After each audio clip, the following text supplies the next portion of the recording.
Hello, friend. Welcome back to Foul Play. In the late 1960s, across Northern California, the killer who self-titled himself the Zodiac engaged in a high-stakes game of cat and mouse. He terrorized his victims, inflicting cold-blooded violence and no warning he was about to strike. He toyed with law enforcement, weaving a complex network of fear. His acts were carried out with a constant aura of threat, putting more innocent lives on the line. His taunting letters and cryptic ciphers added layers of psychological warfare, making each move a perilous dance, where one misstep could mean another lost life. The chilling unpredictability of his next strike kept everyone on edge, trapped in a labyrinth of uncertainty. In 1974, the Zodiac sent his last confirmed letter. This killer had presented new challenges to law enforcement. He changed his MO, switched weapons, and altered his targeted victims. His hunting ground covered a wide radius. His communications may have ceased, but the hunt to catch him and obtain justice for those he killed and harmed remained firmly in place. What makes serial killers truly horrifying is their ability to blend in seamlessly. They are the chameleons of the criminal world. Empathy and remorse do not feature within their psyche, yet they manage to leave lives that appear completely normal to those around them. They are true manipulators and experts at hiding their inner selves. Dennis Rader appeared to be a model citizen, a married man with 2 children, a respectable job, and the role of congregational president at his local church. Yet behind this facade, Rader was the self-proclaimed BTK killer, blind torture kill. For years, he broke into homes, committing horrific acts of violence and murder, before seamlessly returning to his ordinary family life. Rader is often described as an extreme narcissist, driven by an insatiable craving for fame and notoriety. He, like the Zodiac, wrote letters to news outlets. In discussions with criminologists, he admitted to seeking inspiration from fellow killers. His desire for the same level of public acclaim drove his actions. In 2005, he sent a floppy disk to a newspaper, which revealed his identity through hidden metadata. A DNA match confirmed he was the BTK killer. Dennis Rader's chilling confession to 10 murders earned him 10 consecutive life sentences. The world of serial killers is a dark one.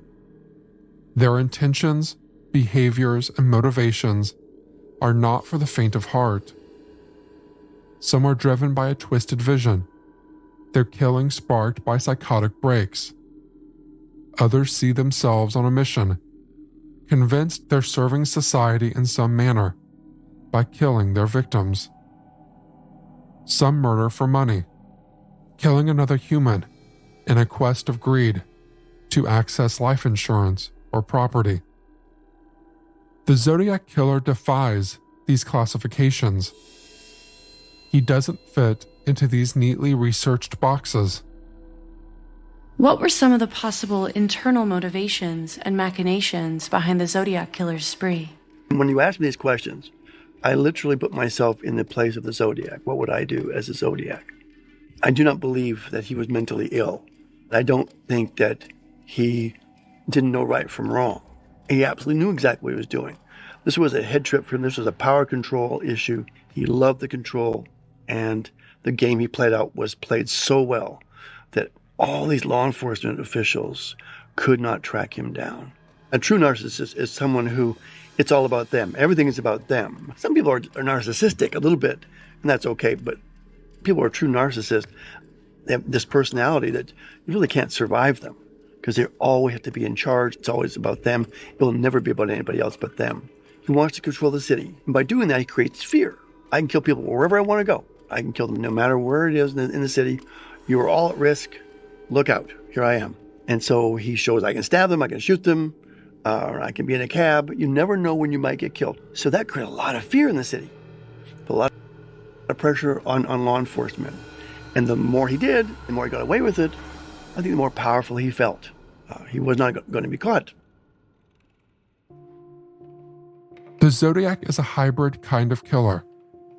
His murders and behavior patterns show a mix of motivations, somewhere between the hedonistic thrill killer, who enjoys the act of murder, and the power control killer, who aims to hold power and elicit fear in his victims. The Zodiac added another element to his frightening reign of terror. He wrote letters confessing to his murders and teasing police about their failure to catch him. His communications highlighted a desire for fame and notoriety. He enjoyed playing a game with the authorities, watching their hunt for him closely, and toying with them like a cat playing with a captured mouse. He gave hints at his motivations. He provided facts and details to prove he was the killer they were hunting. He teased and belittled them for not being able to catch him. He included threats and ultimatums in his letters, aiming to scare the public as much as the police. He wanted his work published for the world to see, and threatened more violence if newspapers did not give in to his demands. The Zodiac also chose to send puzzles in the way of ciphers, along with indications his real identity would be revealed if the ciphers were solved. He wanted a scramble of attempts to unravel his creation. He wanted to see everyone working on the puzzle he had left for them. 4 ciphers were sent by the Zodiac in total. His first was 408 characters long and sent in 3 separate parts to different newspapers. It was solved within weeks of publication by an amateur couple. It failed to reveal the identity that the Zodiac promised. His second cipher was also long, at 340 characters. This took an altogether different track, with 50 years passing before it was solved. In 2020, a team of 3 individuals had been working on this cipher since 2018. Finally, they cracked it. Listen to how they did it in our bonus episode soon to be released. In one of the most influential books on the Zodiac case, author Robert Graysmith, who spent years researching the Zodiac, called him a sexual sadist who only received sexual gratification through acts of violence. He wrote his book Zodiac in 1986, and it was used as the basis for a film of the same name in 2007. His book is often regarded as bringing the cold case of the Zodiac back into the public eye. An episode later in this series will give you the full fascinating story of both the book and the film, made 2 decades later. Although there were no obvious signs of a sexual motive in the 5 confirmed murders the Zodiac carried out, sexual sadism can present itself in less obvious ways.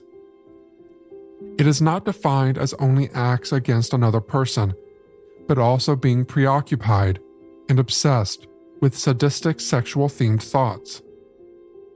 Twisted fantasies that may or may not have been acted out in person.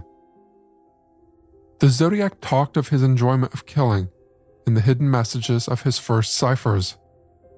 He left no doubt that taking the lives of others gave him great excitement and pleasure. The murders terrified San Francisco, making headlines daily, which only fed the Zodiac's obsession. He took credit for his crimes, enjoying the limelight. Cryptograms he sent contained coded messages, exposing his psychotic fantasies. When decoded, the messages began. I like killing people because it's so much fun. What it tells you about the person, too, is he's very obsessive compulsive. It would take hours and hours and maybe days to put this all together. But what he's doing here, he's telling us how bright he is. He's telling us, he's a lot smarter than the rest of the world. Till finally, the most terrifying letter of all, threatening the assassination of school children, sending the public into a panic. But Douglas believes he never intended to kill those kids. These children represent even himself. Helpless, hopeless, innocent children. He could have had a life like that. But he knew that by making this threat, that would be a way for him, again, to manipulate law enforcement. If you would one day find him and find his room and go through his belongings, he would have every newspaper clipping, every story that's ever been written about him. He would have his own personal diaries where he's communicating to himself. The obsession, the fantasy stays there. You can't take it from him, no matter what you do. You can torture them, but you can't take that fantasy or that obsession away. The Zodiac struck in the late 60s, but it seems his influence carried on for decades. The Zodiac sparked a disturbing pattern when he began communicating like he did with the press and law enforcement. A slew of horrendous killers came after him and also began wielding words as weapons in letters to news outlets. Dennis Rader, the BTK killer, appeared in 1974. 2 years later, Sam Berkowitz, the son of Sam, began his series of shootings in New York City.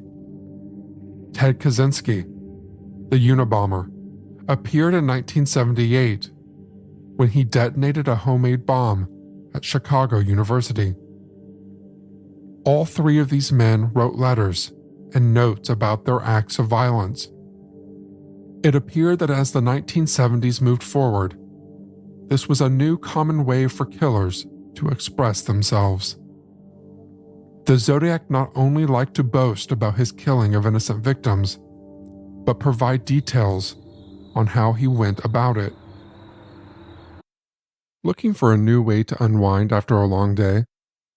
Say hello to Recess Mood, a healthier alternative that keeps your evenings light and your spirit high. With Recess Mood, you get the pleasure without the guilt. Made with real fruit and infused with mood-lifting magnesium and stress-balancing adaptogens, Recess Mood lets you relax without alcohol or hangovers. It's just 20 calories per can, has no added sugar, and comes in 4 delightful flavors, like strawberry rose and raspberry lemon. I've tried these myself, and whether I'm chilling at home or need a moment during downtime chaos, Recess Mood is my go-to refreshment.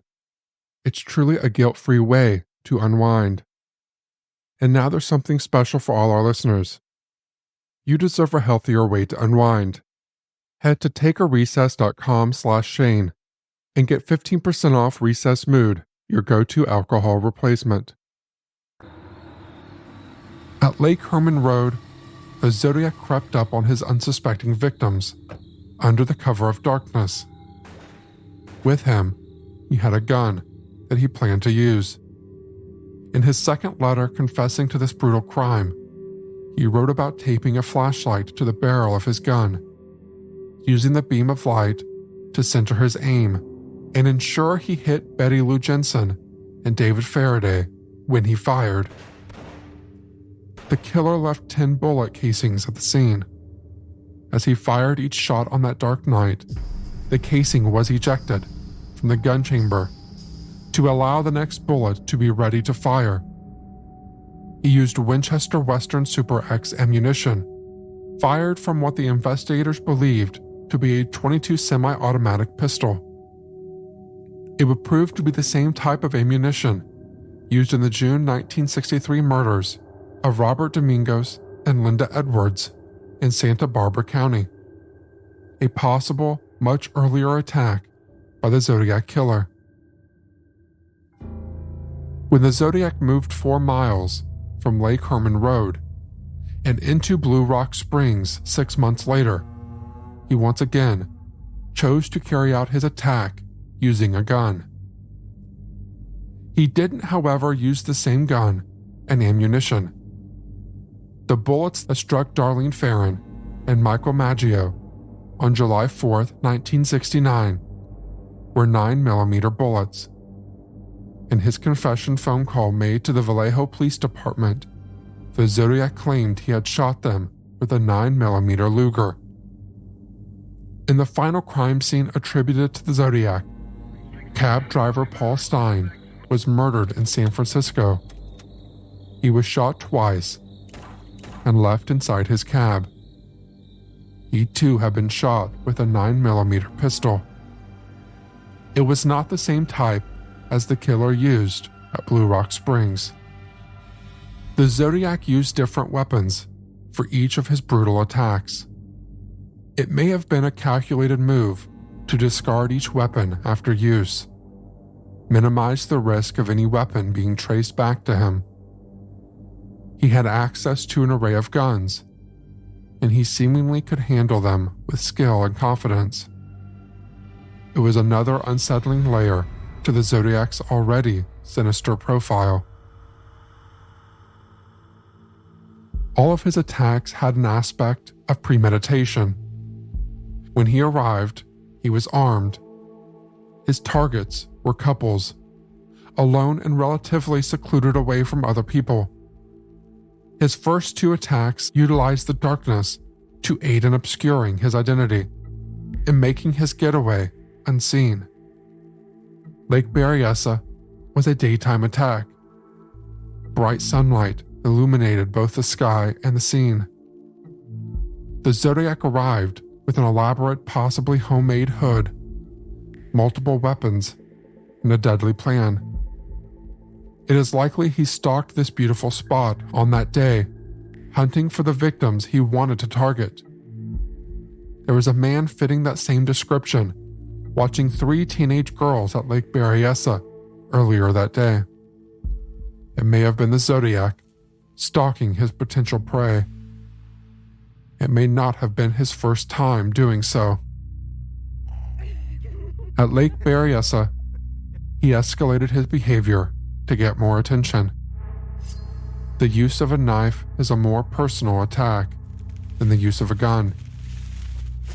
Tying up his victims and interacting with them first are new aspects that did garner more media attention. If he wanted to increase his notoriety, then he succeeded. When he killed cab driver Paul Stein in Presidio Heights in October 1969, it was not an attack immediately attributed to the Zodiac.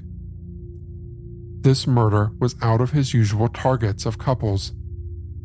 It appeared a random, devastating robbery on a cab driver within a busy and sadly crime-ridden city.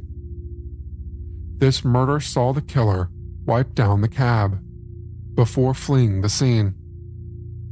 He was watched by 3 young witnesses and spotted by 2 police officers on their way to the crime scene.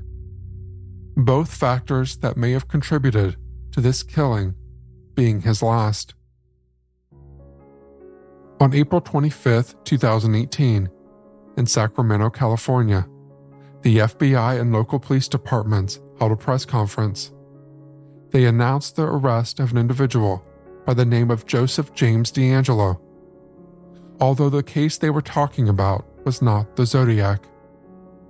Through complex DNA analysis and painstaking genealogy work, D'Angelo had been identified as the Golden State Killer, a serial killer who was active between the mid-1970s and 1986. It was a testament to the power of science. The advancement of DNA has been a pivotal tool in the hunt for offenders who have evaded justice. It is not the first time it's been used to capture a serial killer. DNA had identified the Green River Killer, Gary Ridgway, in 2001, who murdered 49 women after 20 years of him evading justice. he is now serving life without parole behind bars. In the strands of DNA lies that science that can place an individual at a crime scene, a unique and undeniable trace that can leave a guilty criminal no room to maneuver away from charges and convictions. At the time the Zodiac was carrying out his gruesome crimes, he had no idea this science existed. It is this fact that many hope means he will be captured. The Zodiac killings remained out of grasp of federal jurisdiction, and the FBI never opened a dedicated investigation into the killer. However, local law enforcement agencies grappling with these murders dispatched their evidence to the multiple advanced departments within the FBI for expert analysis. This has included handwriting analysis, cryptanalysis, and fingerprint examination. The Zodiac Killer maintained a chilling correspondence with the press, sending a barrage of letters, envelopes, and postcards. These haunting missives have been meticulously archived within the Zodiac case files, scattered across various police departments' jurisdictions. However, amidst the vast collection, some pieces have vanished, lost to time as the years have marched on. Those that remain have been handled countless times. In 2002, the San Francisco police managed to extract a partial DNA profile from the saliva found on the back of a stamp affixed to an envelope believed to be from the Zodiac Killer. While this profile is not complete, it represents a crucial piece of the puzzle in the ongoing investigation. Although it lacks comprehensive detail needed for definite identification, it serves as a valuable tool for the elimination of potential suspects who do not match the profile. There is no guarantee the DNA on the stamp originates from the Zodiac. Simply, we cannot conclude without any doubt that he was the one who licked the stamp. There are many valid reasons why someone else may have licked that stamp and may not have known what they were inadvertently part of. There is a stark contrast between late 1960s America and today's modern era. Today's cell phone data shadows our every move, and CCTV cameras capture our daily routine. Merge both technologies, and an intricate map of movements and actions is laid out. Today, the world is digital, and it's difficult to hide from. Back in the era of the Zodiac, no such thing existed. Since the discovery of the partial DNA match in 2002, efforts to unravel the mystery of the Zodiac have taken intriguing turns. In both 2010 and 2018, the original Zodiac communications were sent to labs for further testing. Each time there was hope, new cutting-edge technology would discover pivotal new evidence. So far, this has not been the case. Within the labyrinth of the Zodiac case, several pieces of evidence remain undiscovered. The car keys and wallet of Paul Stein were believed to have been taken by this killer. The sophisticated hood of the Zodiac wore to carry out his attack at Lake Berryessa has never been found. All of these are items that could link an individual to these crimes if they were ever found in their possession. As 1974 came to an end, the Zodiac Killer remained silent and absent. There would be some communications that fluttered in, but none that were considered to be genuinely from this killer. There was no easing up on the relentless pursuit to locate and identify him. Suspicions can be dangerous. Circumstantial evidence can be crucial in a criminal case. But when working with that alone, it can be a double-edged sword.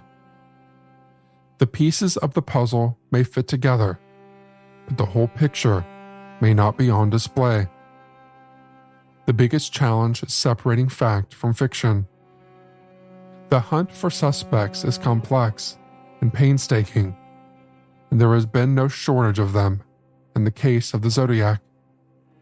Years of investigation from both seasoned investigators and amateur sleuths have culminated in an array of individuals being within the crosshairs of suspicion. There was one individual who came onto the radar of police around 1969. He was a man with a troubled and dubious history. According to a friend, he harbored a fascination with a chilling and lethal protagonist, a character by the name of the Zodiac. This information suggested a connection between fiction and the grim realities of these unsolved crimes. With each revelation, the puzzling persona of this man becomes more compelling, beckoning us to explore the depths of his dark past and the secrets he may hold about the notorious Zodiac.